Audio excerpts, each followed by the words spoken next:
Hey guys, welcome back to the channel. Welcome to another video. Today we're talking about the big breaking news that broke last night in regards to Cody Gakpo, who is seemingly very imminently on his way to Liverpool Football Club. The news broke last night that Liverpool and PSV had agreed a fee for Cody Gakpo, and that the Netherlands international is imminently very close to being officially a Liverpool player.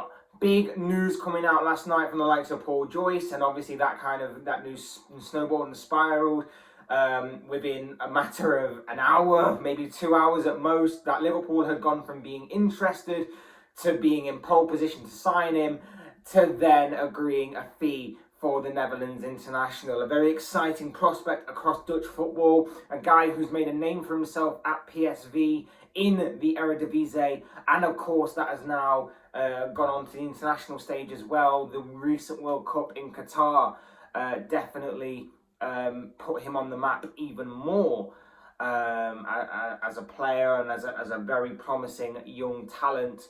And of course, a lot of big European teams at that were seemingly monitoring this situation, seemingly had him on their radar. Liverpool were one of them. But it was seemingly Manchester United that were very close. And of course, if you're Manchester United and you were watching that kind of news unfold last night, you must be really, really, really annoyed and frustrated at your owners for messing around with this deal, because it did seem for a long time that United were in pole position to sign the winger, but it seems that Liverpool have swooped in at the 11th hour, and not for the first time that they've done this, swooped in at the very latter stages and took him from an opponent's grasp. We're going to be talking all about this deal. We're going to be talking about Cody Gakpo, about Liverpool, what he might bring to this team and to the Premier League, and of course the future of Manchester United as well, because I feel like that is an important element of this story, considering that they were one of the favourites to sign the winger, and Erik ten Hag, the Manchester United manager, was of course a big fan of his. But before we go any further, I would like to remind you, please like the video and also subscribe if you're new. Both things always incredibly greatly appreciated. But for now, let's get back into this news story, because I, for one, am very excited by this. This is, of course, a player that, like I say, he's made a name for himself in the Eredivisie, made a name for himself at PSV. He's got a lot of talent, a lot of potential for a 23-year-old. He's, of course, a winger who has got a very, very good record in terms of goal-scoring output. Scores plenty of goals, assists plenty of goals. Got a lot of flair, a lot of pace, speed, creativity, links up play very well, very confident, skillful, likes to take a shot on. He's got all the tools and all the ability that I think Jurgen Klopp is going to absolutely love from this guy. And it was interesting to obviously see this unfold. Like I say, for the past couple of years, he's really made a name for himself and has stole the eye of many of Europe's top teams. And like I say, one of them in particular was Manchester United. And United, of course, having Erik ten Hag. Obviously, ten Hag comes from Ajax. He's a massive part of Ajax's history there, and obviously knows the Eredivisie very well, probably knows it better than anyone currently in the Premier League and everything. So if he's a long-term admirer and everything, then of course I think we should all look at that as a big indication as to how good this guy is right now, if we don't already know that already just from watching him and seeing him not only just for PSV but for also the Netherlands. But also as far as his potential goes as well. Like I say, he was seemingly a very big target of Ten Hag, a primary target of Ten Hag, and it seems that they have missed out on signing him to bitter rivals Liverpool. Now, as far as I'm concerned about this personally, I'm very excited. I'm very interested to see what he can bring to this Liverpool squad and how Jurgen Klopp is going to use him. Like I say, he's a 23-year-old winger. He's got a proven goal-scoring record, a proven creativity output as well in terms of assists and chances created and everything. He's a very solid player, it seems, for a winger in terms of his output and the potential that he's shown. Not personally the kind of position I would have looked for. Like I say, I think the midfield is definitely something we need to work on and definitely something that we needed to look at more. However, in terms of the fee that's being talked about, in terms of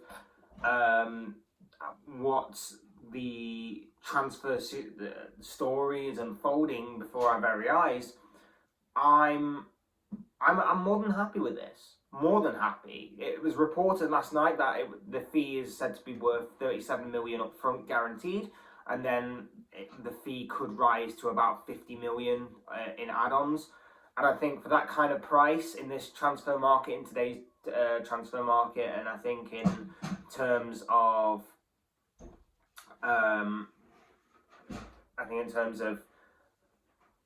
what he brings to the squad, what he can bring to the squad, what in terms of his age and his potential, his goal scoring output, his assist output, creativity, the flair, the speed, the pace, everything that he's got in his arsenal is worth that money. And I think it is a gamble worth taking. And of course, every transfer is a gamble, but when you come from a league that is not seen as being competitive enough, is not seen as being physical enough, is not seen as being as fast or as swift or as anything along those lines that the Premier League obviously is, and it suits that criteria as being one of the most demanding and one of the most physical leagues in the world. Can he transfer all of those skills, all of those traits, and all of that talent over to a bigger scale of the Premier League? And of course, time will tell on that, but I think it's worth the gamble given what he has right now, what he can potentially have in the future, and of course, for the money that's being talked about here. So I think everything in that kind of aspect is very good, and I think that Liverpool definitely needed to have that. It's going to be interesting to see how he fits into the squad. Of course, he is a winger. Does that mean he's going to be jostling for position with Luis Diaz on that left-hand side? Does that mean that one of those two is going to move to a more central or even be on the right? There is a lot of options there to have. You've still got Roberto Firmino there, of course. He looks like he might be signing a new contract extension at the end of the season when his contract does run out then. So if he does, that will be another player to keep hold of and to add to the mix as well. You've, of course, got Diego Jota, who's going to be returning from injury soon. Darwin Núñez, who obviously signed it in the summer. There's a lot there that when you add Gakpo to that mix can make Jurgen Klopp have plenty of options and depth in terms of a plan A, a plan B, a plan C. And it will obviously give the opposition a lot more to think about than just having Salah, Jota, Núñez, or Salah, Firmino, Diaz, or whatever kind of front three it is. A lot of options there to have right now, and of course, you add Gakpo to that mix, it's going to be great. In terms of what he is right now, like I say, for all of what he's got, he has got time on his side. He's 23 years of age. He's a great player for what he is right now, and he can still get better with age, with experience, and can continue to evolve. And when you add in that he's going to be playing with better players around him, when he's got a better manager with him, of course, his ceiling will continue to escalate and continue to grow. You also have to factor in the fact that he doesn't have to have any pressure going into this. He goes into a Liverpool squad that, yes, haven't had the best of starts to the season. They haven't been fully at the races, shall we say, but they've still got a great squad there. They've still got a great team there that, if obviously Klopp can find a bit of more balance, a stronger midfield, a stronger spine, then of course, and obviously the injuries kind of dry up as well, can definitely sort the season out and definitely finish the season a lot stronger than what they've started it. You look at what he can offer coming in. He doesn't have to put too much pressure on himself. He can just go out there and play his normal game. He can stroll into that left wing position and he can just play how he normally plays. There's going to be no pressure on him to hit the ground running. He can slowly bed in at his own pace, at his own speed, play his natural game, and and like I say, there's no pressure on him. There's no pressure for him to hit the ground running. He can just go in there, try and develop a relationship with Andy Robertson on that left hand side, Trent Alexander-Arnold on the other side, with Salah, with Nunez, with Jota, with Firmino, with whoever he's going to be playing alongside. Develop those relationships and play his natural game. There is absolutely no pressure on him right off the bat to be a complete success. He's got time on his side, and of course, when you look at the ages of the likes of Salah, who isn't getting any younger but still got a few years left in the tank, you've got Firmino, who, like I say, is coming towards the end of his contract at the end of the season, but maybe looking to extend it going forward. He's going to be for the here, the now, and of course for the future. There is absolutely no rush for this guy to be an instant success whatsoever. But like I say, he looks to be a very solid purchase for Liverpool. Very solid purchase. And like I say, with everything that broke last night in terms of Paul Joyce breaking it, Fabrizio Romano jumping on it and obviously snowballing it and everything, it's brilliant. It's brilliant transfer business that was well conducted by Liverpool. Obviously, Liverpool were interested. We knew that Liverpool were interested, but the way that Liverpool do their business is brilliant. The secretive way of doing it, the sneaky way of doing it, I guess you'd say, is brilliant. They linger in the background, they've got interest, and they only leak stuff when there's legitimate weight behind it. And that's what was key last night. When obviously the first kind of news broke that Liverpool were in advanced talks with Gakpo, there had to be weight behind it. Liverpool don't leak stuff like that unless there was legitimate weight behind it. And as it turns out, we were right, because it went from being interest, advanced talks and pole position to sign him and whatever, to then getting everything seemingly signed and sealed and delivered right then and there. Liverpool do that. Liverpool did that last year with Luis Diaz. This time last year, maybe just under a year actually, Luis Diaz was seemingly on the verge of joining Tottenham. Tottenham had done all the legwork, they'd done all the sweet talking and everything to try and sign Luis Diaz on a fee that would obviously suit them. And Liverpool swooped in at the last second and stole him from right under their noses. They did the same with Darwin Núñez in the summer. Manchester United again were interested in Darwin Núñez. It seemed a question of when and not if Núñez would sign for Manchester United at Old Trafford. And Liverpool swooped in again at the 11th hour and stole him from their grasp. Liverpool are very good at doing that. And when Liverpool get their transfer and negotiating team and everybody else, their backroom team, in gear and motivated and everything, they can do some incredible things. It's just, I don't feel like they do enough. And that's mainly FSG and the money that they are prepared to give that transfer and negotiating team and whatever you. But they don't do it consistently or constantly enough. And obviously, like I say, that stems from mainly FSG and the money situation at Liverpool and everything. But when they actually can do their job and do it like this, it's amazing. And like I say, when obviously stuff like that breaks last night in the early stages of like advanced talks and everything, you know that there is definite weight behind it, because Liverpool don't leak stuff like that. Of course, there are going to be rumoured interest stories. Liverpool are monitoring this player, that player. There are going to be always stories like that. But if it breaks that there is advanced talks and something is more on than what it would be as just general interest, you know there is definite weight behind it. And I, for one, am very happy that Liverpool conduct their business that way. It can be a little bit frustrating at times, but when it comes out like this, it is very exciting, it's very intriguing, and I, for one, am very interested to see what Cody Gakpo can bring to this Liverpool squad. It is worth pointing out as well that this deal is not official, it is not over the line just yet at the time of recording. Of course, we have known certain deals to collapse and obviously capitulate in the final and latter stages of potential deals, so it is worth pointing out that this isn't a done, dusted, and official deal just yet, but it does seem everything is heading in the right direction. It does seem that everything will get across the line, maybe as soon as New Year's Day. We'll have to wait and see. But like I say, this deal very much interests me and has a lot of positives to it. Like I say, it is a gamble. It is going to be interesting to see if he can transfer all his skills and all his talent to a much more physically demanding league like the Premier League, and whether he can keep up the pace with what this league throws at you. But with a better team around him, with a better manager around him, with the right attitude, the right mentality and everything, I reckon he can be a very solid acquisition to this squad. I reckon he can be a very good player for the present and for the future.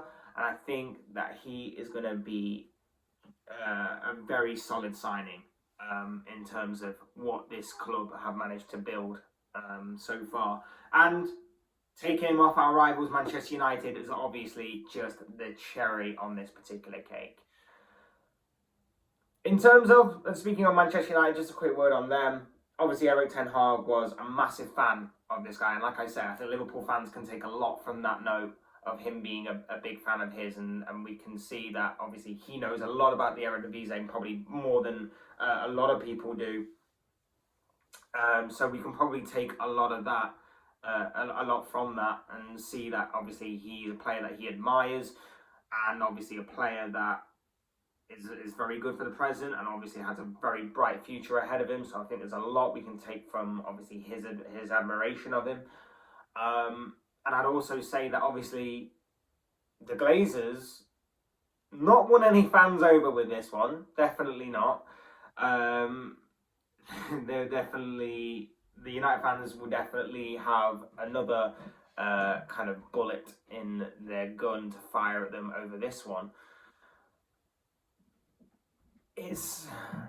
But I do think it's interesting though, because obviously there was this whole talk about the Glazers wanting to look at selling the club and everything, and I do wonder whether or not that's played a part in this, and whether that is actually legitimate, because if you're looking to sell the club, you'd want to keep as much money as possible. You wouldn't want to invest any money into it. You wouldn't want to put any money into it that you can take out of the club, and so on and so forth. So why would you buy a player like Gakpo, who, all right, maybe for the current transfer market, 37 million may not be as much as an 85 million, 90 million, whatever transfer target, but it's still quite a lot of money.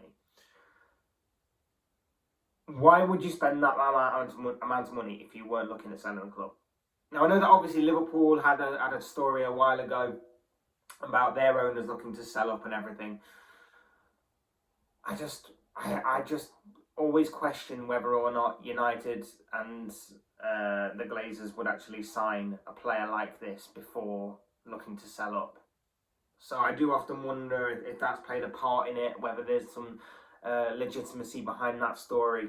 But yeah, United fans will obviously not happy about this story. A lot of them devastated, angered, annoyed, frustrated by their owners about how they were seemingly in pole position to sign Gakpo, but then let him slip through their fingers and let Liverpool capitalise on their playing around by obviously Liverpool now jumping into pole position and seemingly on the verge of signing him.